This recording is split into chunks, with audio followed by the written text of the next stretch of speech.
কলকাতার পর এবার দিনহাটায়। কলকাতায় আপনারা দেখেছেন পৌরসভাতে যে সমস্ত ফুটপাতে দোকান রয়েছে বা ঘর ছিল সেই সমস্ত ঘর বা দোকানগুলোকে সরিয়ে দেওয়া হয়েছে।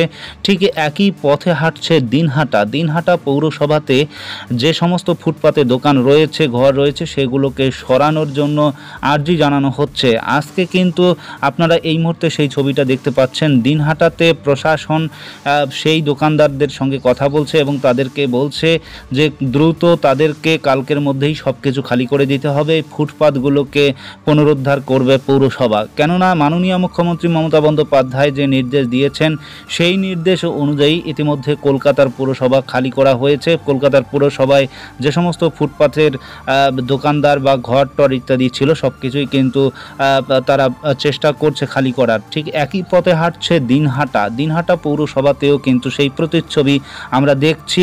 আজকে কিন্তু দিনহাটায় যে সমস্ত ফুটপাতের দোকানদার রয়েছে তাদেরকে বলা হচ্ছে আগামীকালের মধ্যেই যাতে এগুলোকে খালি করা হয়, কেননা ফুটপাত পুনরুদ্ধার করবে দিনহাটা পৌরসভা।